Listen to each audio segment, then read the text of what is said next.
लोककलेमध्ये आपला ठसा उमटवणारे लेखक, सहाय्यक प्राध्यापक आणि मेकअप आर्टिस्ट माननीय प्राध्यापक महेश थोरात यांच्यासोबत.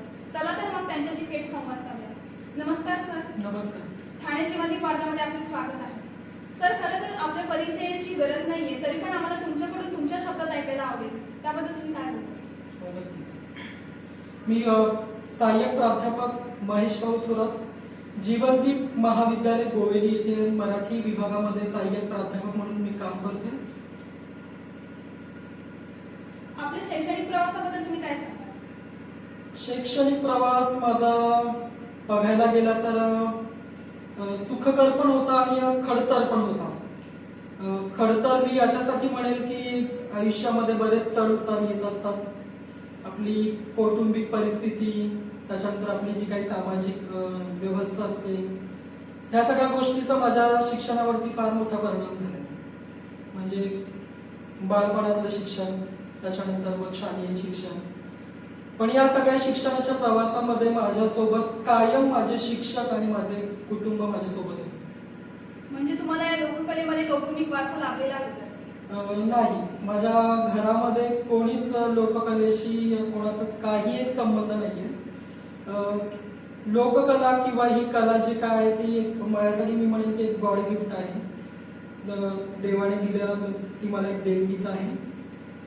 वारसा असं नाहीये, पण मी शाळेमध्ये असतानाच मला जे काही शिक्षक लाभले आणि त्यांनी माझ्यावरती जे काही संस्कार केले, ते संस्कारच घेऊन मी आज माझा जो काही प्रवास चाललेला आहे तो, म्हणजे माझ्या पूर्ण कलेच्या प्रवासामध्ये किंवा शिक्षणाच्या प्रवासामध्ये मला शिक्षकांचा मिळालेला जो काही सहवास होता, किंवा मला माझ्या कुटुंबातली माझी आई असेल किंवा माझी मोठी बहीण असेल, त्यांनी मला जो काही पाठिंबा दिला, जे काही मला सहकार्य केलं, त्या गोष्टीचा माझ्या या सगळ्या प्रवासामध्ये फार मोठा त्यांचं योगदान आहे. तर लोककलेमध्ये म्हणायला गेलं तर मग लोककलेची आवड तुम्हाला शिक्षणातून निर्माण झाली का? हो, नक्कीच. लोककला, तर लोककलेबद्दल आपण काय बोलणार ना. लोककला म्हणजे आपली संस्कृती आहे, आपले आणि त्याचे संस्कार मला अगदी लहानपणापासूनच मिळाले. आता आपण बघतोय की या आत्ताच्या युगामध्ये लहान मुलांच्या हातामध्ये इलेक्ट्रॉनिक्स माध्यम आहे आणि इंटरनेट आहे, ह्या सगळ्या गोष्टी आहेत. पण माझं बालपणामध्ये माझ्या हातामध्ये असे कुठलेच गॅजेट नव्हते, किंवा मग त्यावेळेस मग माझ्यासाठी कला तर होती, उपजत होती. मग या कलेचं सादरीकरण म्हणा किंवा या कलेला कसं प्रोत्साहन देता येईल, शिक्षकांनी, मी जसं सांगितलं मगाशी की शिक्षकांचा फार मोठा वाटा आहे याच्यामध्ये. की माझी सुरुवातच अगदी बालचित्रवाणीपासून माझी सुरुवात झाली. मी वय वर्ष असेल माझं 3, जेव्हा मी अंगणवाडीमध्ये होतो त्यावेळेसच मी बालचित्रवाणीमधूनच मी कार्यक्रमाची माझी सुरुवात झाली. त्याच्यानंतर मग शाळेमध्ये जे काही आपले गॅदरिंग वगैरे चालायचे त्याच्यामध्ये मी सक्रिय असायचो. आणि मग शिक्षकांनी माझ्यातले सुप्त गुण तेव्हाच ओळखले होते की हा याच्यामध्ये काहीतरी आहे आणि पुढे जाऊन हा काहीतरी करेल. आणि मग ती त्यांनी ओळखलेले माझे सुप्त गुण आणि मग त्यांनी मला दिलेलं प्रोत्साहन, आणि त्यातून मग मी पुढे ते विकसित करत गेलो शिक्षकांच्या माध्यमातून. आणि मी स्वतः मग वेगवेगळ्या कला, आणि लहान मुलांना शक्यतो चित्रपटातली गाणी किंवा मग हिंदी गाणी यांचं आवड असते किंवा याचं एक वेगळंच आकर्षण असते. पण माझ्या बाबतीत असं कधी झालंच नाही. लहानपणापासूनच मला मी वेगळाच होतो. म्हणजे मला संस्कृती किंवा जी पारंपरिक जे काही कला असतील, मला त्याच्याविषयी मला जास्त आकर्षण असायचं. घरामध्ये तसं वातावरण नसायचं. माझी आई ग्रंथ म्हणा किंवा जे काही धार्मिक पोथी वगैरे असतील त्यात ती वाचन करायची आणि मग त्यातल्या ती गोष्टी आम्हाला सांगायची. मग एखादी कथा असेल, एखादी मग दैवत कथा असेल, मग किंवा एखादी धार्मिक कथा असेल, पुराणातली एखादी कथा असेल, आणि मग त्या कथा ऐकत ऐकत मग मला त्याच्यातून मग वेगळंच कुतूहल असायचं की मग हे कसं असेल, मग आमची कथा या ठिकाणी घडली, मग तेव्हाचं वातावरण कसं असेल. मग या सगळ्या गोष्टींचा माझ्यावरती एक संस्कार होत गेले. आणि मग त्यातूनच मला या कलेची एक आवड निर्माण झाली. आणि मला जे काही शिक्षक लाभलेले त्याच्यामध्ये मी त्यांचं नाव आवर्जून घेतो की मुळे मॅडम म्हणून मला 3री 4थीला असताना आमच्या एक बाई होत्या, म्हणजे आम्ही त्यावेळेस बाई म्हणायचो. तर त्या बाईंनी जेव्हा सांस्कृतिक कार्यक्रम आपल्या शाळेमध्ये बसवले जायचे त्यावेळेस ते मला त्याच्यासाठी निवडायचे. आणि मग तेव्हा त्या काळी त्यांनी जी काही गीतं निवडायची किंवा सांस्कृतिक कार्यक्रमामध्ये जी काही गीतांची निवड केलेली असायची तीच मुळात लोककलेशी आधारित असायची. मग त्याच्यामध्ये एखादी गवळण असायची किंवा मग एखादं वाघ्या मुरळीचं गाणं असायचं किंवा एखादं गोंधळाचं गाणं असेल. तर मग त्यामध्ये मग त्यांनी माझा सहभाग असायचा आणि मग त्यांच्याकडून मग मी शिकत गेलो. आणि मुळात त्या प्रशिक्षित होत्या आणि त्याच्यामुळे मग त्यांच्या हाताखाली शिकणं आणि मग त्यातून मग ते सगळं माझ्यामध्ये डेव्हलप होत गेलं आणि मग तसं मी पुढे घडत गेलो. तर लावणी विषयात आपण पीएचडी केली तर आपण विद्यार्थ्यांना काय सांगू शकतो? पीएचडी माझी चालू आहे, अजून पूर्ण झालेली नाहीये. आता हा लोककलेचा माझा प्रवास हा चालूच होता. शालेय शिक्षण झालं, नंतर त्याच्यानंतर मग मी ज्युनियर कॉलेजला आलो, त्याच्यानंतर मग सिनियर कॉलेज. मग हे सगळं शिक्षण चालू असताना माझं कलेशी जे काही नातं होतं किंवा माझं कलेशी जी काही नाळ जोडलेली होती ती कायम होती. आणि त्याच्यानंतर मग जसं मी पुढे गेलो त्याच्यानंतर मग माझ्यामध्ये एक नृत्याचं वेगळं अंग होतं. त्याच्यानंतर मग मी हे सगळं शिकत असताना घरातून तर मुळात मला शिकवणारं कोणी नव्हतं. शाळेमध्ये शिक्षक लोक जे काही शिकवतील आणि त्यांच्याकडून मला जे काही मिळेल तेवढंच. पण नंतर मला असं कुठेतरी वाटायला लागलं की मी त्याचं एक शास्त्रशुद्ध शिक्षण घेतलं पाहिजे. मग नंतर मी कल्याणच्या गायन समाजामध्ये मी शास्त्रीय नृत्याचं शिक्षण घेण्यासाठी मी गेलो.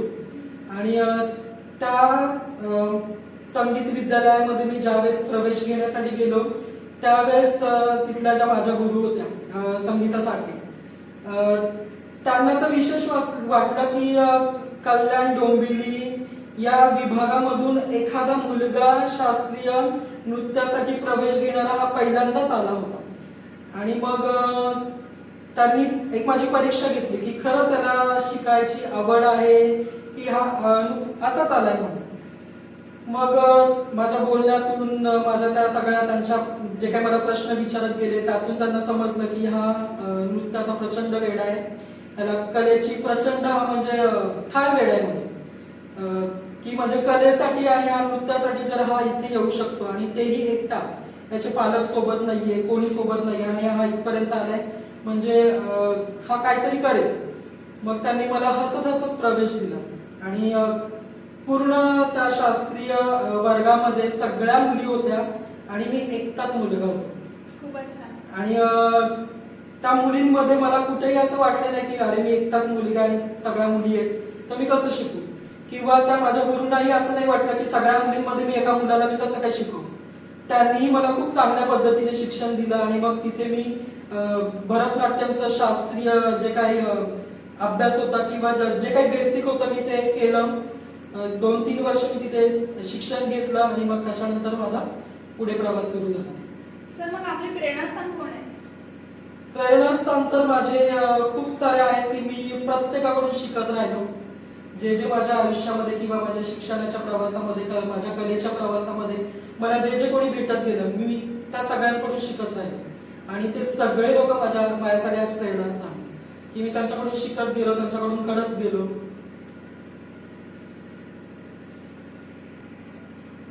सर आम्ही ऐकून आहोत की आम्ही ऐकूनही आहोत आणि बघितले सुद्धा आम्ही की तुम्ही उत्तम लावणी करता. तर आपल्या लावणीच्या प्रवासाबद्दल तुम्ही काय सांगा? लावणीचा प्रवास खरं तर मी ठरवून आलो नव्हतो की म्हणजे कलेच्या क्षेत्रामध्ये मी असं ठरवलं नव्हतं की मी लावणी करेन. लावणी मी लहानपणापासून पाहिलेल्या होत्या चित्रपटांमध्ये किंवा कार्यक्रमांमध्ये, किंवा मी जेव्हा रंगभूमीवरती काम करत होतो म्हणजे थिएटर करत होतो, म्हणजे आजही मी करतो. वेगवेगळ्या कार्यक्रमांमध्ये जेव्हा मी लोककलेचे वेगवेगळे प्रोग्राम केले, कार्यक्रम मी महाराष्ट्राच्या बाहेर जाऊन मी जे काही कार्यक्रम केले त्या कार्यक्रमांमध्ये जेव्हा लावणी सादर व्हायची मी ती विंगेमध्ये उभा राहून मी बघायचो. मोठ्या मोठ्या नर्तिके म्हणजे छायाबाया कुटेगावकर असतील, सुरेखाताई पुणेकर असतील, त्याच्यानंतर मग रेश्मा वर्षा परितेकर असतील, किंवा आत्ताच आपल्या चित्रपटातल्या लावणी गाजवणाऱ्या मेघा घाडगे असतील, यांच्या लावण्या किंवा मी त्यांच्यासोबत कामं केलेली आणि त्यांच्या सोबत कामं करत असताना मी त्यांचं खूप निरीक्षण करायचो, त्यांचं बारकाईने निरीक्षण करायचो. कारण मी त्यावेळेस इतर फॉर्म करायचो, म्हणजे वाघ्या मुरळी असेल, गोंधळ असेल, जोगवा असेल किंवा कोळी असेल, धनगर असेल, हे सगळे फॉर्म करायचो मी. आणि ते फॉर्म करत असताना मी जेव्हा लावणीची त्यांची एंट्री असायची त्यावेळेस मी विंगेमध्ये जाऊन मी बघायचो. आणि ते बघत असताना मी प्रेक्षकांकडे पण माझं तेवढंच लक्ष असायचं की ती नृत्यांगना स्टेजवरती किती सुंदर अशी अदाकारी करायची, तिचा पदन्यास किती उत्कृष्ट असायचा आणि त्याला तो रसिकांचा मिळणारा प्रतिसाद असायचा. तो प्रतिसाद बघून मी भारावून जायचो, म्हणजे मला खूप आनंद व्हायचा. आणि असंच 2006 मध्ये जिल्हास्तरीय एक लोकनृत्याची स्पर्धा होती आणि त्या स्पर्धेसाठी माझ्या एका सरांनी माझं नाव दिलं होतं की तुला अशी अशी स्पर्धा करायची आहे आणि लोकनृत्यावरती आधारित ती स्पर्धा आहे. तर तुझे सगळेच फॉर्म आम्ही बघितलेले आहेत किंवा सगळ्यांना माहिती आहेत की तू गोंधळ करतोय, तू वाघ्या मुरळी करतोय, तू कोळी करतोय, तू धनगर करतोय किंवा मग तू लखाई करतोय, तू पोतराज करतोय, हे सगळं लोकांना माहिती आहे. पण याच्यामध्ये तू काहीतरी वेगळं कर, काहीतरी वेगळी लोककला दिसू दे आणि आम्हाला पण तुझ्याकडून काहीतरी नवीन अपेक्षित आहे. तर म्हटलं नवीन नवीन तर काय करायला पाहिजे. तर मग मला असं डोक्यात आलं की आपण लावणी करून बघितलं तर कसं होईल. आणि त्याचं कारण पण असं होतं की त्या काळामध्ये ना लावणीचं आणि रंगभूमीवरती जी काही लावणी सादर केली जायची त्याचं ना स्वरूप कुठेतरी बदलत चाललेलं. जे पारंपरिक लावणी जी काही सादर व्हायची ना ती काळानुसार कुठेतरी बदलत चाललेली.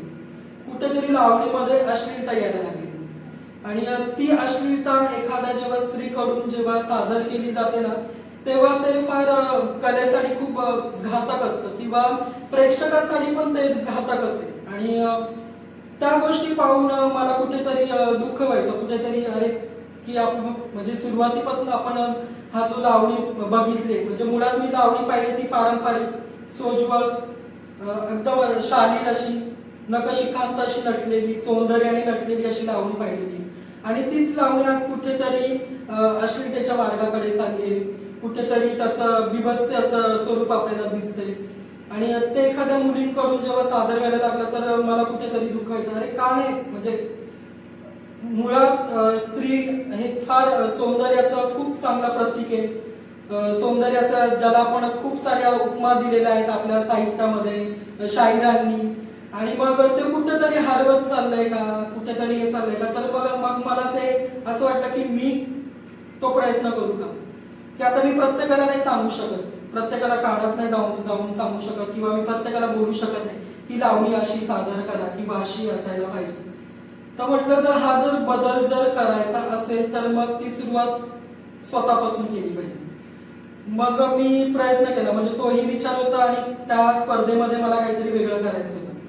मग मी ठरवलं की या स्पर्धेसाठी मी लावणी, पारंपरिक लावणी निवडेल. याच्या आधी कधीही मी लावणीचा विचार केला नव्हता किंवा काही नव्हतं केलेलं. कोरिओग्राफी म्हणून कधी कार्यक्रमासाठी किंवा एखादा कोणाची लावणी सेट करण्यापुरतं मी लावणीचा माझा संबंध होता. पण जेव्हा मला स्वतःला लावणी करायची होती त्यावेळेस मग मी अगदी स्पर्धा 2-3 दिवसांवरती होती आणि मला सगळ्या गोष्टी करायच्या होत्या. कॉस्ट्युम पासून, मेकअप पासून, ज्वेलरी पासून ह्या सगळी तयारी करायची होती.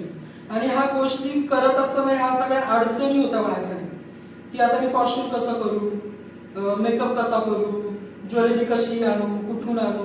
आणि मुळात माझ्या घरामध्ये हा वारसाच नाहीये किंवा माझ्या घरामध्ये पण माझ्या बहिणी होत्या, त्यांना मुळात नटण्याची आवड नव्हती, त्याच्यामुळे ह्या सगळ्या गोष्टी माझ्या घरामध्ये नव्हत्या. मग सगळ्या अडचणी होत्या आणि मग मी कोणाला जाऊ, कोणाकडे मदत मागू. तर मग विचार केला की कोणाकडे मदत मागण्यापेक्षा आपण स्वतःच तयार करूया, आपण स्वतःच त्याच्यामध्ये पडूया. मग आईकडे मी आईला सांगितलं की असं मी करतोय, तर तुझी परमिशन असेल, तू जर मला परवानगी दिली तर मी या स्पर्धेसाठी मी असं करेन. कारण एखाद्या पुरुषाने, एखाद्या मुलाने लावणी करणं हे तेव्हा समाजाच्या दृष्टीने खरं तर एक वेगळं बघितलं जायचं किंवा बघतात. आजही चित्र बदललेलं नाही. खरी तरी आपली संस्कृती, आपली परंपरा आहे. जेव्हा लावणी किंवा तमाशामध्ये जेव्हा लावणी सादर व्हायची तेव्हा पहिली ती पुरुष प्रधानच होती की सुरुवातीच्या काळामध्ये जेव्हा स्त्रिया या कलेमध्ये नव्हत्या, कलेच्या क्षेत्रात नव्हत्या, त्यावेळेस पुरुष कलावंतच ही कला सादर करायचे. तर म्हटलं ती कला कुठेतरी आपण हरवत चाललेली, ती पण कुठेतरी आपण जोपासली पाहिजे, त्याचं जतन केलं पाहिजे. आणि तेच विचार घेऊन, तेच मूल्य घेऊन मग मी त्या स्पर्धेसाठी उतरलो. आणि आईने पण मला तिची त्यावेळेसची तिची महागडी साडी तिने मला कॉस्ट्युम शिवण्यासाठी दिली. आणि मला पण तिचं त्या सगळ्या गोष्टींचं मला चीज करायचं होतं की आईने मला सहज दिली की घे तू कर, पण एक लक्षात ठेव की याच्यामध्ये कुठेही तुझ्या कलेला आणि तुला लोकांनी नावं ठेवता कामा नये. जर असं माझ्या ऐकण्यात आलं किंवा असं मला समजलं की तुझ्या कलेला आणि तुला नावं ठेवलं जात आहे, तर तिथेच तुझी कला मी बंद करेन, मी पुढे तुला मी करू देणार. आणि मग हे सगळं मी खूप प्रामाणिकपणे किंवा त्याच्याकडे खूप संवेदनशील अशा याच्याने मी त्या सगळ्या गोष्टींकडे पाहिलं. आणि मग मी माझा तिथून लावणीचा प्रवास सुरू झाला. मी पहिल्यांदा त्या लोककलेच्या स्पर्धेमध्ये मी लावणी सादर केली आणि त्याला जो काही मला प्रतिसाद मिळाला फार प्रचंड होता तो. आणि त्या स्पर्धेमध्ये मला प्रथम क्रमांकाचं पारितोषिक मिळालं. आणि मग तिथून मग माझा लावणीचा प्रवास सुरू झाला.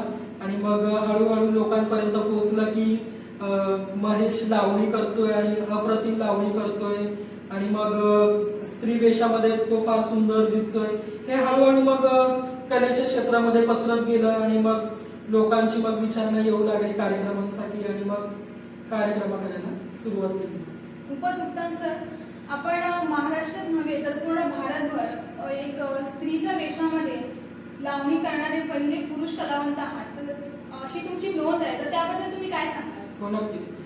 की खरं तरी आपल्या लोककलेसाठी आणि आपल्या कला क्षेत्रासाठी खूप अभिमानाची आणि गौरवाची गोष्ट आहे की आपल्या देशामधलं पहिलं थिएटर ऑलिम्पिक जे 2018 साली झालं आणि जगातलं 8वं आणि आपल्या भारतातलं पहिलं, ते जेव्हा आपल्या भारतामध्ये ऑलिम्पिक थिएटर ऑलिम्पिक करण्याचं जेव्हा ठरलं त्यावेळेस खरं तर असं कधी ऑलिम्पिक होऊ शकतं हा विचारच नव्हता. म्हणजे कुठल्याच कलाकारांच्या डोक्यातही विचार नसेल की थिएटर ऑलिम्पिक असतं. आतापर्यंत आपल्याला माहिती आहे की खेळांचं ऑलिम्पिक आहे किंवा खेळांसाठी ऑलिम्पिक असतं.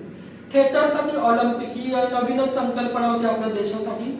आणि त्या ऑलिम्पिकसाठी जे आपले NSD चे त्यावेळेचे संचालक होते वामन केंद्रे सर, त्यांची ही संकल्पना आणि त्यांच्यामुळे खरं तर आपल्या देशामध्ये हे थिएटर ऑलिम्पिक झालं.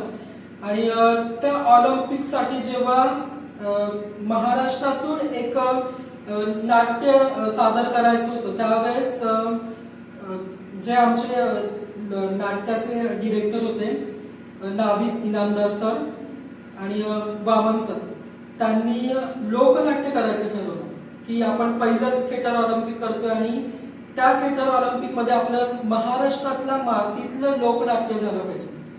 आणि मग त्यांनी पहिलं लोकनाट्य म्हणजे आपल्या लोकनाट्याच्या इतिहासातलं पहिलं लोकनाट्य मोहना बटा हे लोकनाट्य त्यांनी करायचं ठरवलं. आणि मग त्यांची मग कलाकारांची निवड करण्याची नंतर त्यांची सगळी मोहीम सुरू झाली. आणि कशी झाली मला माहिती नाही, अचानक एके दिवशी मला फोन आला की असं असं आहे आणि तुमची त्या कार्यक्रमासाठी निवड झाली. तर सुरुवातीला मला असं वाटलं की कोणीतरी माझी मस्करी करते. तर 2 दिवस मी ते फार असं लाईटली घेतलं की मला वाटलं कोणीच माझ्या फ्रेंड सर्कलमध्ये कोणीतरी अशी मस्करी करत असेल. पण आता तिसऱ्यांदा मला फोन आला की सर, आणि मी पण बोलताना त्यांना असंच ओघाओघात बोललो हो हो ठीक आहे चालेल चालेल. तिसऱ्यांदा जेव्हा मला कॉल आला की सर या कार्यक्रमाची आपली रवींद्र नाट्य मंदिरामध्ये मीटिंग आहे आणि त्या मीटिंगसाठी तुम्हाला यायचं. आणि मग त्यावेळेस मी खरं नंतर विचारलं की खरंच असं आहे का, तर हो.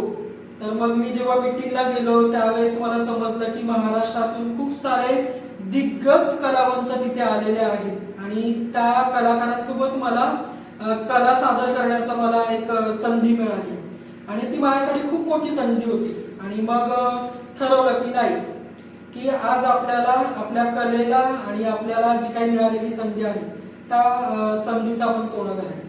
आपल्या परीने जे काही अगदी माझा त्या ठिकाणी माझा जीव जरी जाईल पण मी माझी कला तेवढ्या ताकदीने तेवढ्या ऊर्जेने मी करेन. आणि मग जे डिरेक्टर होते नाट्याचे त्यांनी एवढ्या चांगल्या पद्धतीने प्रत्येक कलाकारांकडून काम करून घेतलं की त्यांनी ओळखलं होतं की प्रत्येक कलाकारामध्ये काय आहे. आणि मग त्या कलाकारांमधून त्या सगळ्या गोष्टी त्यांनी घेऊन तो कार्यक्रम केला. आणि त्याच्यामध्ये असं होतं की तो काळ त्यांनी दाखवला की लोकनाट्याचा तो काळ म्हणजे ज्या काळामध्ये स्त्री कलावंत नव्हते, पुरुषच कलावंत होते, तो काळ त्यांना दाखवायचा होता. आणि त्याचबरोबर समकालीन जो आत्ताचा काळ आहे तोही त्यांना त्याच्यातून दाखवायचा होता. मग त्यांनी स्त्रियांनाही घेतलं होतं, जे दिग्गज कलावंत आहेत त्यांनाही घेतलं होतं आणि पुरुष कलावंत होते, असे सगळ्यांना मिळून तो संच आमचा तयार झाला होता.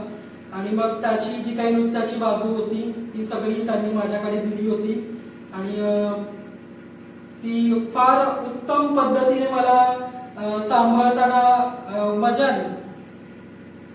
सर, मग आपल्या लोककले क्षेत्रातील एखादा अविस्मरणीय क्षण किंवा प्रसंग तुम्ही सांगू शकाल का? जे काही थिएटर ऑलिम्पिक होतं तेच माझ्यासाठी फार अविस्मरणीय तो क्षण होता की मी देशासाठी काहीतरी करतोय आणि देशासाठी माझी मी कला सादर करतोय. आणि हे ऑलिम्पिक चंदीगडमध्ये झालं. चंदीगडमध्ये आता विचार करा की चंदीगड आणि तिथे आपलं मराठी लोकनाट्य काहीच समीकरण जुळत नाही. की अर्थातच तिथले सगळे सिंधी भाषिक, हिंदी भाषिक, सिंधी आणि हिंदी याच्या पलीकडे त्यांना भाषा समजत नाही. आणि त्याच्यामध्ये आपण आपल्या महाराष्ट्रातल्या मातीतलं लोकनाट्य घेऊन जातो. आणि तिथे गेल्याच्या नंतर आमचं टेक्निकल झाले, आमचे प्रेस कॉन्फरन्स झाले, तोपर्यंत त्यांनाही अंदाज येत नव्हता की नेमकं हे लोक काय करतायत. आणि खूप मोठी जाहिरात तिथे चंदीगडमध्ये झालेली, स्टेशन पासून त्या नाट्यगृहापर्यंत सगळे मोठमोठे होर्डिंग्स लागलेले होते. आणि फार मोठं भव्य दिव्य, जसं ऑलिम्पिक असायला पाहिजे तेवढी भव्य दिव्यता त्या कार्यक्रमाला होती. आणि त्या कार्यक्रमाच्या उद्घाटनासाठी राज्यपाल आले होते. आणि आमच्या सरांनी त्यांना विनंती केली होती की तुम्ही उद्घाटनासाठी आलेले, ते म्हणाले की फार फार तर मी 5 ते 10 मिनिटं मी थांबेल, उद्घाटन करेन आणि मी निघून जाईल. नंतर मग जेव्हा तिसरी बेल झाली, नाट्य सुरू झालं, गण झालं, त्याच्यानंतर गणाच्या नंतर मग राज्यपालांनी विनंती केली की मी आता इथून निघतोय की मी फार वेळ नाही थांबू शकत. मग सरांनी त्यांना विनंती केली की कृपा करून तुम्ही जरा थांबा, आमचा पुढचा तुम्ही नृत्य बघून जा, त्याच्याशिवाय तुम्हालाही कळणार नाही की आम्ही काय करतोय महाराष्ट्रामध्ये, नेमकं काय संस्कृती आहे महाराष्ट्राची. तर मग ते बोलले की 5च मिनिटं मी थांबेल, त्याच्या व्यतिरिक्त मी थांबू शकणार नाही. की म्हणले की ठीक आहे. आणि मग नंतर मग गण झाला आणि त्याच्यानंतर मग मुजऱ्यासाठी आम्ही आलो. आणि मुजऱ्यासाठी आल्याच्या नंतर मुजरा सुरू झाला, आम्ही स्टेजवरती आलो, समोर ऑडियन्स बसलेले आणि फार मोठं प्रेशर होतं की सगळ्यांच्या डोक्यावरून चाललेलं की नेमकं काय चाललंय. आणि आम्हालाही कळत नव्हतं की हाच जर मुजरा आम्ही महाराष्ट्रामध्ये केला असता तर लोकांनी किती गोंधळ केला असता, लोकांच्या टाळ्या शिट्ट्या एवढा आम्हाला प्रतिसाद मिळाला असता. आणि इथे अगदी शांतता. म्हटलं अरे एवढा दणक्यात परफॉर्म चाललाय आणि लोकांना ते पोहोचत नाहीये, लोकांपर्यंत ते जात नाही. आणि मग नृत्य करतानाच मग म्हटलं की यांना कळलं पाहिजे किंवा त्यांना सांगितलं पाहिजे की हा पण एक तुमच्याच आनंदासाठी, तुमच्यासाठीच चाललेला हा कला प्रकार आहे. आणि मग मी ते माझ्या नृत्यातून, माझ्या अदाकारीतून त्यांच्याशी मी संवाद साधला की हे तुमच्यासाठी चाललंय, तुम्ही तसा आम्हाला रिस्पॉन्स द्या. आणि मग हे जेव्हा ऑडियन्सला कळलं की अरे हा हे आपल्यासाठी चाललंय, आणि मग तिथून जो प्रेक्षकांनी जो काही गोंधळ केला आणि तो गोंधळ आणि तो सगळा त्यांचा प्रतिसाद बघून आणि राज्यपालांना देखील ती कला एवढी भावली की 5 मिनिटं थांबणारे राज्यपाल अगदी कार्यक्रम संपेपर्यंत तिथून हलले नाही. अगदी तो 2.5 तास जो काही कार्यक्रम चालला होता तो कार्यक्रम त्यांनी शांतपणे पाहिला. त्याच्यानंतर कार्यक्रम झाल्याच्या नंतर त्यांनी आम्हाला स्टेजच्या मागे येऊन ते आम्हाला भेटले येऊन आणि ऑडियन्स आमच्याशी येऊन बोलले की आम्हाला खूप चांगलं वाटलं. आणि आम्हाला असं कुठेही वाटलं नाही की मराठी भाषेमध्ये आहे आणि आम्हाला कळत नाही. आणि त्यांनी आम्हाला येऊन सांगितलं की हे गाणं असं होतं, मग ही गवळण अशी होती आणि मग या गवळणीमधून तुम्ही असं आम्हाला सांगितलं. आणि तिथल्या प्रेक्षकांचा जो हा प्रतिसाद बघून फार समाधान वाटलं की आपली कला त्यांना समजली, आपली कला त्यांच्यापर्यंत पोहोचली, त्यांचा अर्थ ते आपल्याला सांगतायत. आणि ही आमच्यासाठी खूप मोठी पोचपावती होती. कार्यक्रम झाल्याच्या नंतर आम्ही पुन्हा मुंबईला निघालो. त्यावेळेस आम्ही प्रवासामध्ये जेव्हा आम्ही चंदीगड पासून दिल्लीला जे काही आमची बुलेट ट्रेन होती, त्या ट्रेनमध्ये जेव्हा आम्ही बसलो, बसल्याच्या नंतर ट्रेनमध्ये जे काही न्यूजपेपर येतात आणि आल्याच्या नंतर मग सगळीकडे ते न्यूजपेपर वाटतात ते कर्मचारी. पेपर उघडून बघितल्यानंतर फ्रंट पेजलाच माझा फोटो होते कार्यक्रमाचे आणि ती माझ्यासाठी खूप सुखद आणि अविस्मरणीय तो माझ्यासाठी क्षण होता. आणि प्रवासी जे होते प्रवास करणारे त्यांनी बघितलं आणि तेच कलाकार म्हणजे ज्यांचे वर्तमानपत्रामध्ये फोटो छापून आलेले ते कलाकार आपल्यासोबत प्रवास करतायत. ही कला त्या प्रवासांसाठी खूप मोठी त्यांच्यासाठी गोष्ट होती. आणि पूर्ण तो प्रवास चंदीगड पासून दिल्ली पर्यंतचा तो प्रवास आमचा कसा गेला तो आम्हाला कळलं नाही. पूर्ण ट्रेन मधले प्रवासी आमच्या सोबत येऊन सेल्फी घेत होते, आमचे फोटो काढत होते, आम्हाला येऊन मिठी मारत होते. काही प्रवासी असे होते की त्यांच्या डोळ्यातून अश्रू सुद्धा आले होते की त्यांना फार आनंद झाला होता की महाराष्ट्रातले कलाकार आपल्याकडे येऊन त्यांनी एवढी छान कला सादर केली आणि खूप साऱ्या लोकांकडून खूप चांगला प्रतिसाद मिळवला. आणि हे सगळं जे काय होतं ते ह्या सगळ्या गोष्टीने मी म्हणजे आजही तो क्षण मी विसरू शकत.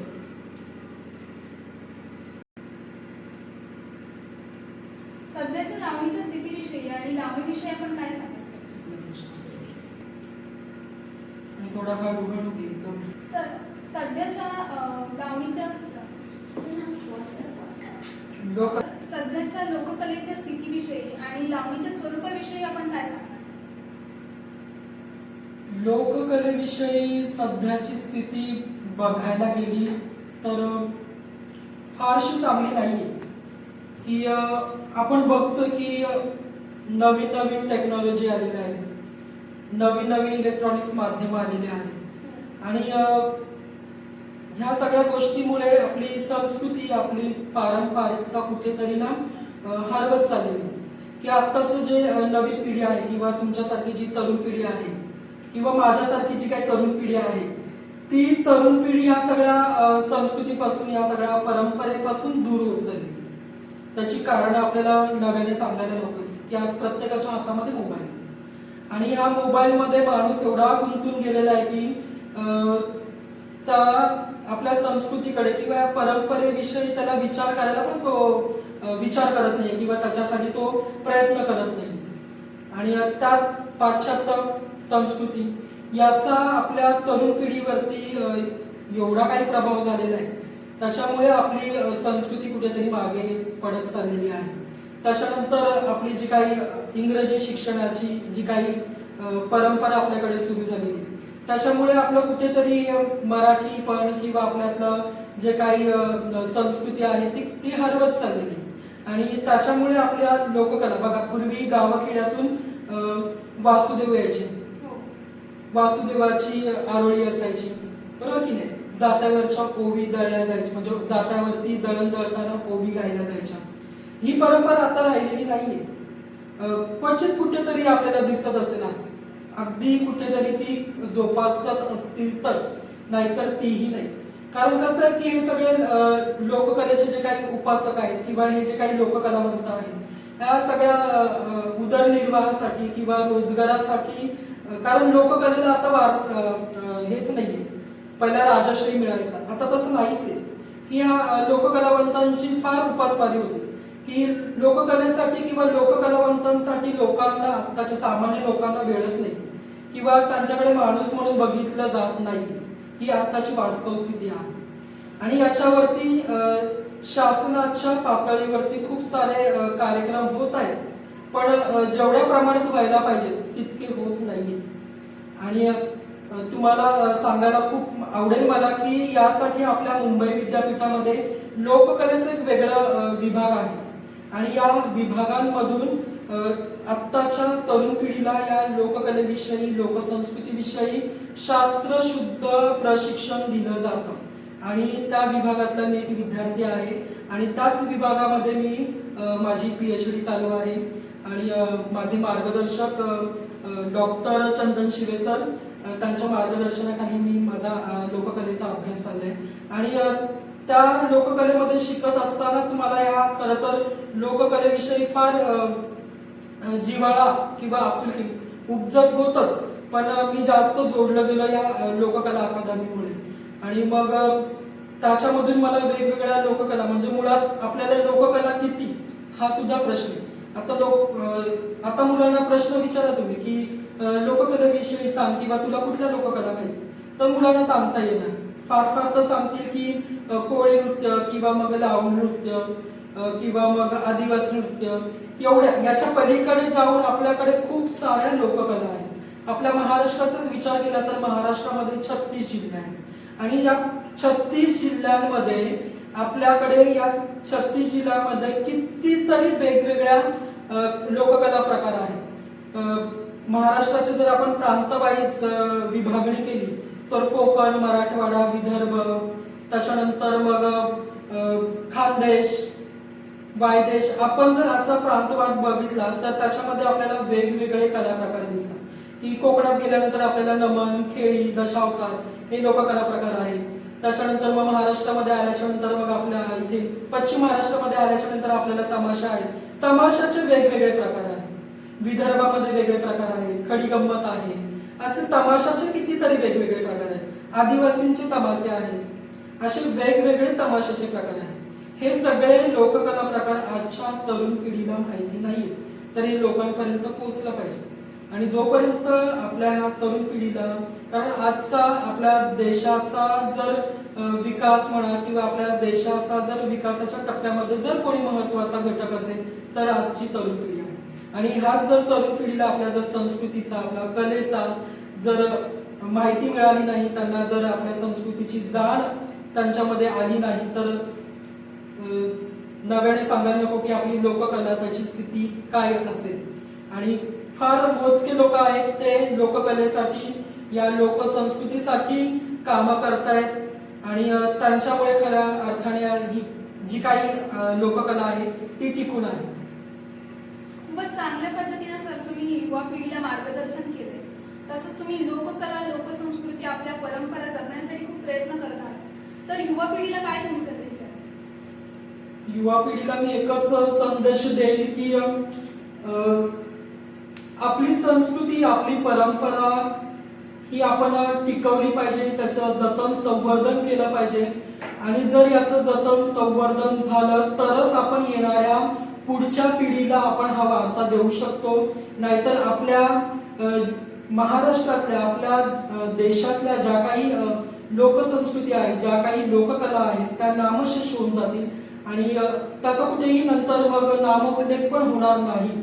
त्या फक्त आणि फक्त पुस्तकांमध्ये बंदिस्त राहतील आणि मग ते पुन्हा नव्याने कधी ते पुस्तक उघडले जातील आणि त्याचं वाचन होईल ते माहिती नाही. पण ह्या कला प्रयोगाच्या रूपाने, सादरीकरणाच्या रूपाने तुम्ही त्या टिकवल्या पाहिजेत, त्या जतन केलेल्या पाहिजेत. आता वेगवेगळ्या महाविद्यालयांमध्ये किंवा शालेय स्तरांवरती जे काही कलेचे जे काही कार्यक्रम होतात, गॅदरिंग असतील किंवा स्नेहसंमेलन असतील, तर या सगळ्या कार्यक्रमांमधून तुम्ही आपली लोककला, आपली संस्कृती जपली पाहिजे. आणि मला आवर्जून सांगावं असं वाटेल की आमच्याच महाविद्यालयामध्ये आत्ताच्या वार्षिक स्नेहसंमेलनामध्ये आम्ही लोककला अशी थीम ठेवली होती आणि मग विद्यार्थ्यांनाही त्यातून नवीन बऱ्याच काही गोष्टी शिकायला मिळाल्या. विद्यार्थ्यांमध्ये एक कुतूहल तेव्हा निर्माण झालेलं की आपल्याला लोकसंस्कृतीविषयी काहीतरी आपल्याला सादर करायचे. आणि मग विद्यार्थ्यांनी लोककला शोधायला सुरुवात केली आणि तिथून खरं त्यांच्यामध्ये कुठेतरी ते संस्कार त्यांच्यामध्ये रुजायला लागले. आणि आमच्या महाविद्यालयाचा तो कार्यक्रम इतका सुंदर झाला आणि विद्यार्थ्यांनी खूप मोठ्या प्रतिसाद त्याला विद्यार्थ्यांचा लाभला होता. आणि कार्यक्रम झाल्याच्या नंतर आम्हाला बाहेरून पण, बाहेरच्या प्रेक्षकांकडून पण आम्हाला खूप सारा प्रतिसाद मिळाला होता. आणि त्या कार्यक्रमामध्ये मी स्वतः एक लावणी सादर केली होती आणि त्या लावणीला खूप सुंदर असा प्रतिसाद मिळाला होता. खूपच छान सर. आपण लोककलेच्या माध्यमातून समाज प्रबोधन व सामाजिक बांधिलकी जपली आहे, तर त्याबद्दल आपण काय सांगता? खरं तर मी लोककलेच्या माध्यमातून समाज प्रबोधन व सामाजिक बांधिलकी जपली आहे, तर त्याबद्दल आपण काय सांगाल? मुळात लोककला हीच लोककलेचा जन्मच मुळात समाज प्रबोधनासाठी झालेला आहे. की आपल्याला माहिती आहे की संत परंपरेमध्ये सुद्धा नाथांनी भारुडांची रचना केली तीच समाज प्रबोधनासाठी. आणि मग ह्या सगळ्या चे संस्कार माझ्यावरती झाले आणि मग ते संस्कार तीच शिकवण आपण घेऊन म्हटलं पुढे चालायचं. आणि त्याच्यासाठी माझ्याकडे महत्वाचं शस्त्र होतं ती माझी कला. आणि त्या कलेला नंतर मी दिलेली जोड म्हणजे माझं शिक्षण. आणि मग या कला आणि शिक्षण या दोन्ही शस्त्राच्या साहाय्याने मग मी ठरवलं की आपण जास्तीत जास्त याचा समाजासाठी काय वापर करू शकतो की आपण केलं पाहिजे. खरं तर ही आपली नैतिक जबाबदारी, हे आपलं कर्तव्य आहे की आपण केलं पाहिजे. कारण आपण समाजामध्ये राहतो, समाजाच्या आपण ऋणी असतो आणि समाजाला आपण काहीतरी देणं असतो. आणि मग याच्यासाठीच मग आपण या समाजातले असे खूप सारे घटक आहेत की तिथपर्यंत आपण नाही जाऊ शकतो किंवा मग सगळेच लोक तिथपर्यंत नाही जाऊ शकत. तर मग अशा घटकांसाठी आपण कामं करूया किंवा त्यांच्यासाठी आपण काहीतरी करूया असं ठरवलं. की मग त्याच्यामध्ये मग मी सुरुवात केली ती आश्रम शाळेमध्ये. भिवंडीला एक आश्रम शाळा आहे, तिथल्या मग मुलांसाठी मग मी नृत्याचे वर्ग घ्यायला सुरुवात केली.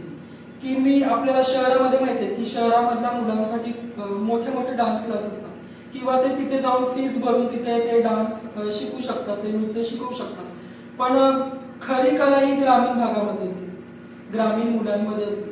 पण तिथपर्यंत ती कला पोहोचत नाही किंवा त्या मुलांना व्यासपीठ मिळत नाही किंवा तिथल्या कला तिथेच दबून राहतात. तर मग त्या मुलांसाठी आपण काहीतरी केलं पाहिजे किंवा तिथपर्यंत आपण गेलं पाहिजे. तर असेच एक सर होते, त्यांच्या संपर्कात मी होतो आणि मग त्यांच्या माध्यमातून मी त्या आश्रम शाळेमध्ये मी गेलो.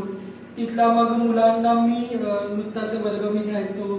आठवड्यातून एक दिवस मी जायचो त्या मुलांना मग डान्स शिकवायला सुरुवात केली. आणि मग ते सगळे आदिवासी मुलं आणि मग ती मुलं पण अशी होती की शाळेमध्ये मुलांना फारशी आवड नसते येण्याची, शिक्षणाची. मग जेव्हा मी तिथे नृत्याचे वर्ग सुरू केले त्यावेळेस त्या मुलांना कुठेतरी मग अरे शाळेमध्ये काहीतरी आहे, काहीतरी मग म्हणून मग त्या मुलांसाठी मग वर्ग सुरू केल्याच्या नंतर मग त्या विद्यार्थ्यांची तिथे एवढी संख्या वाढली की शाळेत न शिकणारी मुलं सुद्धा तिथे डान्स शिकायला मिळणार आहे या कुतूहलाने तिथे यायचे. आणि मग तिथे मग मी मुलांना आदिवासी नृत्याचे वेगवेगळे प्रकार मी शिकवायला सुरुवात केली. मग त्याच्यानंतर मग ठाकर नृत्य किंवा मग वारली असेल किंवा मग आणखी गौंडारी नृत्य असेल, असे वेगवेगळे किंवा तारपा असेल किंवा मग टाकळा असेल, असे लोककलेच्या प्रकारात मधले जे काही आदिवासी शैलीचे जे काही नृत्य होते ते मग मी त्यांना शिकवायला सुरुवात केली. आणि मग ते शिकवता शिकवता मग त्या मुलांना त्या नृत्यासाठी काय काय कशी वेशभूषा असायला पाहिजे किंवा मग त्यांनी काय काय वापरायला पाहिजे, मग निसर्गामध्ये आपल्याला काय काय गोष्टी मिळतात मग तिथूनच त्या मुलांना मग वेशभूषा कशी करायची, मग आपण रंगभूषा कशी केली पाहिजे, स्टेजवरती कसं वावरलं पाहिजे, ह्या सगळ्या त्या लहान लहान मुलांना मग मी प्रशिक्षण द्यायला सुरुवात केली. आणि मग त्यातूनच मग एक असा खूप सुंदर असा एक टाकळा नृत्य मी तिथे बसवलेलं. तेच नृत्य मग त्या आदिवासी शाळेतल्या त्या विद्यार्थ्यांनी वेगवेगळ्या स्पर्धांमध्ये केलं आणि बक्षिसं मिळवली. आणि मग बरं वाटायचं की आपण अशा लोकांसाठी काम करतोय. किंवा मग आम्ही जे आपलं टाटाचं हॉस्पिटल आहे परेलचं, तिथल्या कॅन्सरग्रस्त रुग्णांसाठी सुद्धा आम्ही कार्यक्रम केले. की कॅन्सरग्रस्त रुग्ण असतात जे त्यांचं आयुष्य फार कमी असतं, कधी त्यांच्या बाबतीत काय घडेल त्यांनाही माहिती नसतं. आणि मग त्या आजाराने त्या सगळ्या मानसिकतेमध्ये नसतात ते.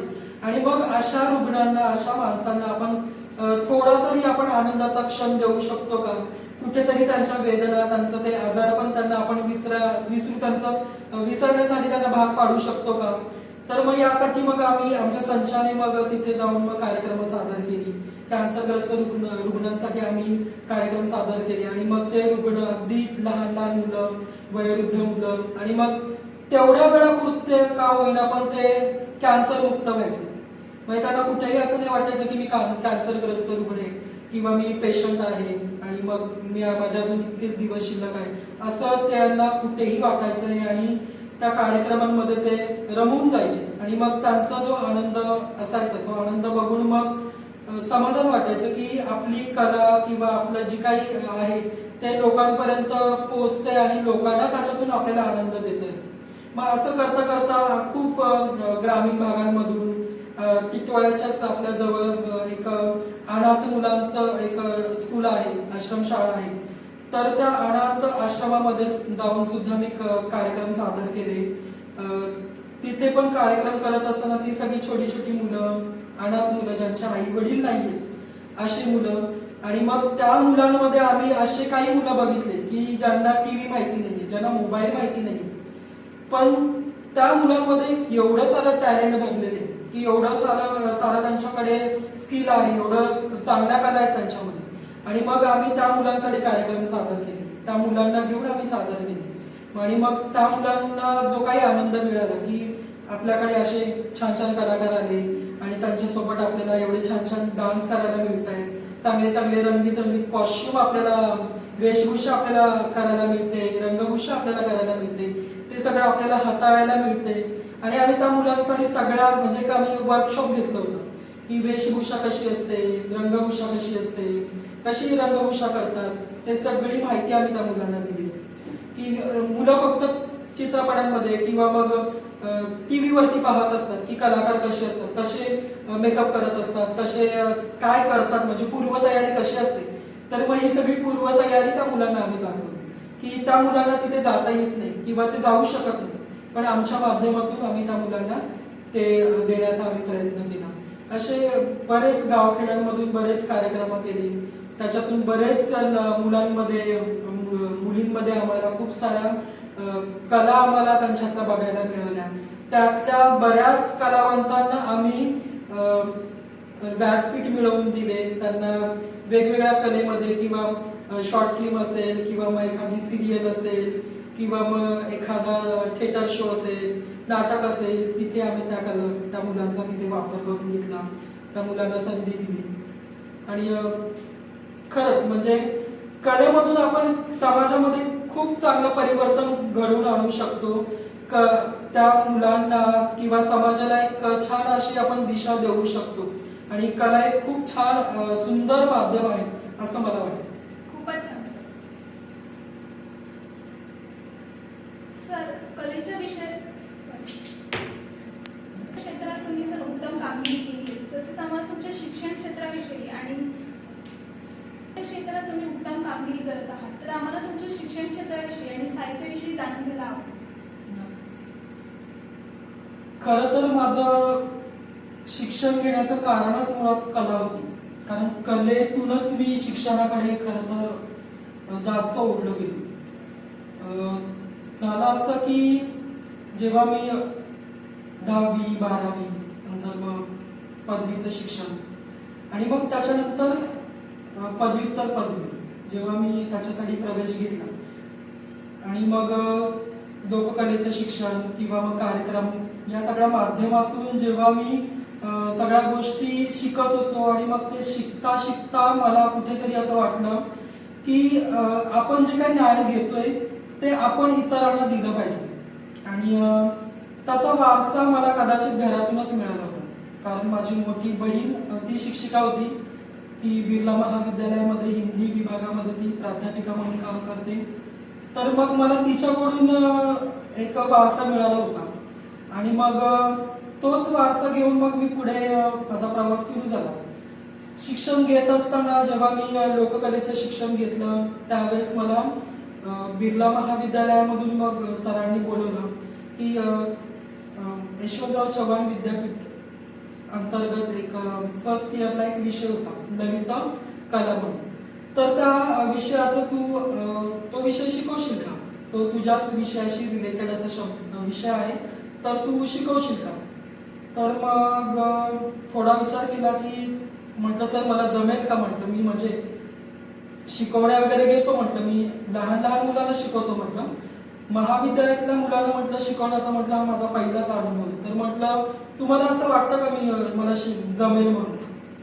तर सरांनी तो मला आत्मविश्वास दिला की तू तुझ्या विषयामध्ये व्यवस्थित आहेस, तुला विषयाचं ज्ञान आहे आणि ते ज्ञान तू विद्यार्थ्यांना तू चांगल्या पद्धतीने तू सांगू शकतोस. तर आणि त्यात तुझ्याकडे प्रॅक्टिकली नॉलेज आहे, तू त्याचे प्रयोग करतोस. म्हणजे तुझ्याकडे प्रयोगात्मक ज्ञान आणि त्याचं साहित्यिक ज्ञान हे दोन्ही तुझ्याकडे आहे. म्हणजे थेअरी आणि प्रॅक्टिकल असं दोन्ही तुझ्याकडे आहे. तर तू शिकव. तो आत्मविश्वास तुझ्यामध्ये तू विकसित कर आणि तू शिकव. तर मग तिथून माझी शिक्षण क्षेत्रामध्ये मग सुरुवात झाली. मग तो मी विषय विद्यार्थ्यांना शिकवत गेलो. विद्यार्थ्यांना तो आवडत गेला आणि मग त्यातून विद्यार्थ्यांचा मिळणारा प्रतिसाद किंवा त्या विषयाचा असलेला जो काही निकाल होता तो उत्तम असायचा आणि तो आजही उत्तमच आहे. आणि मग इथून मग माझी शिक्षण क्षेत्रामध्ये सुरुवात झाली. आणि कला आणि शिक्षण याचं समीकरण जर आपण बघायचं म्हटलं तर कलेच्या क्षेत्रातले फारसे लोक शिक्षणामध्ये किंवा एखादा शिक्षक किंवा प्राध्यापक होणं ही फार दुर्मिळ गोष्ट आहे. की कलेपुरतं ठीक आहे, पण मग कलेमधून शिक्षणामध्ये येणं आणि ते पण प्राध्यापक होणं. तर मी ठरवलंच होतं की मला माझी कला जर मला पुढे न्यायची तर मला शिक्षण घेतलं पाहिजे आणि मला त्या पद्धतीचं शिक्षण घ्यायचं आणि त्या शिक्षणाच्या माध्यमातून माझी कला आणखी मला विकसित करता येईल, माझी कला आणखी लोकांपर्यंत पोहोचवते. आणि मग त्या पद्धतीने मी शिक्षण घेतलं आणि त्यात मला SNDT महाविद्यालयामधून एक अभ्यासक्रमातल्या एका पुस्तकाचं लिखाणाचं काम मिळालं. आणि ते पुस्तक असं होतं की एक लेखकाचा अभ्यास आणि लेखक होते अण्णाभाऊ साठे. आणि जेव्हा मला मराठी विभागातून मॅडमचा फोन आला की तुम्हाला असं पुस्तकाचं लिखाण करायचं तर तुम्ही कराल असं नाही तर तुम्ही करा. आणि तो माझा लिखाणाचा पहिला अनुभव होता. मी पहिल्यांदाच लिखाण करणार होतो आणि एक पुस्तक लिहिणार होतो. आणि मग माझी शोध मोहीम जसा एखादा संशोधक सगळी अभ्यासाची मार्ग जशी जात असतो वाटा तुडवत असतो त्याप्रमाणे माझं मग संशोधन सुरू झालं. मग माझं वाचन सुरू झालं. वाचन तर आधीपासून होतच आणि मग त्या विषयाशी संदर्भात मग माझं वाचन सुरू झालं. आणि जेव्हा मी अण्णाभाऊ साठे त्यांच्या ग्रंथाचं वाचन सुरू केलं तर मी त्या पुस्तकांमध्ये एवढा रमून गेलो.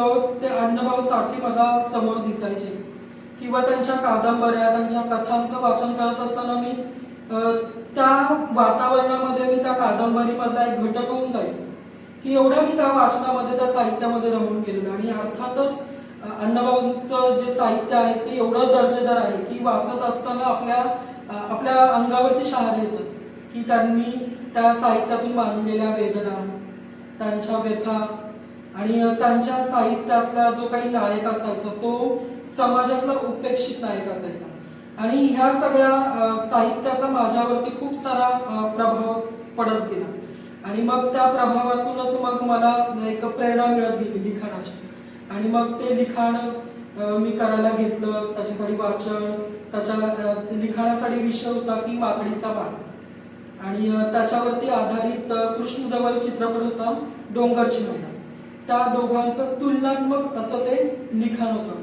आणि मग तो चित्रपट मी जवळजवळ 10-15 वेळा मी बघितला. त्यातले एक एक गोष्टी, गाणी, एक एक गोष्टी मी त्याच्या नोंदी करत गेलो. त्याच्यानंतर मग माकडीचा माळ जी कादंबरी आहे त्याच्यातल्या छोट्या छोट्या गोष्टी अगदी 10-10 वेळा 20-20 वेळा मी वाचायचो आणि त्याच्यामधून काय काय मला काढता येईल ते मी काढत गेलो. त्याच्यानंतर मग त्याच्यासाठी मला माझे जे मार्गदर्शक आहेत डॉक्टर चंदन शिवे सर त्यांनी मला खूप मदत केली. त्याच्यानंतर माझी बहीण ज्योती थोरात तिने पण मला खूप सहकार्य केलं की कसं लिखाण असायला पाहिजे किंवा कशी सुरुवात किंवा काय एकंदरीत कसा आकृतीबंध असायला पाहिजे. आणि मग त्या पद्धतीने मी लिखाण करत गेलो, लिखाण केलं. ते मग वरिष्ठांकडून मग ते जरा तपासून घेतलं की खरंच मला जमतंय का, कारण त्याचा विद्यार्थी अभ्यास करणार आहे, विद्यार्थी त्या सगळ्या अभ्यासातून परीक्षा देणार आहेत आणि त्या विद्यार्थ्यांपर्यंत ते साहित्य ते चित्रपट आणि त्यातून त्यांची तुलनात्मक त्यांच्यापर्यंत ते पोहोचणार आहे का, ते सगळे साहित्यिक विचार साहित्यिक मूल्य विद्यार्थ्यांपर्यंत पोहोचणार आहेत का, आणि विद्यार्थ्यांना त्याच्यातून आपण काय प्रेरणा देऊ शकतो, हा सगळा विचार ठेवून मग ते लिखाण केलं. ते पुस्तक तयार झालं विद्यापीठामध्ये आणि विद्यार्थ्यांनी त्याचा अभ्यास केला. विद्यापीठामधून मला त्याचं खूप चांगला प्रतिसाद मिळाला, विद्यार्थ्यांचा सुद्धा चांगला प्रतिसाद मिळाला. खूप छान असं ते पुस्तक तयार झालं आणि मग तिथून माझी मग लिखाणाची आवड निर्माण झाली. एक स्वतःमध्ये एक आत्मविश्वास आला की मी लिखाण करू शकतो. आणि मग प्रामुख्याने माझा लिखाणाचा किंवा लेखणीचा विषयच माझा मग लोककला लोकसाहित्य याच्यावरती मग मी लिखाण करत गेलो. वेगवेगळ्या परिषदांमध्ये शोधनिबंध मी सादर करत गेलो आणि तिथून मग माझी मराठी साहित्याची म्हणा किंवा मग एक प्रशिक्षणाची एक तिथून माझी प्रवास ती परंपरा सुरू आहे, ती आजही सुरू आहे. धन्यवाद सर, तुम्ही तुमचा अमूल्य वेळ दिल्याबद्दल. लोकसंस्कृती आणि लोकपरंपरा यांचे याबद्दल याविषयी तुम्ही आम्हाला उत्तम मार्गदर्शन केले, त्यासाठी आम्ही तुमचे आभारी आहोत. धन्यवाद. धन्यवाद जीवन वार्ता यांचे सुद्धा मला तुम्ही इथे बोलावून माझा व्यक्त होण्यासाठी मला जी काही संधी दिली त्याबद्दल मी आपले आभारी आहे. धन्यवाद.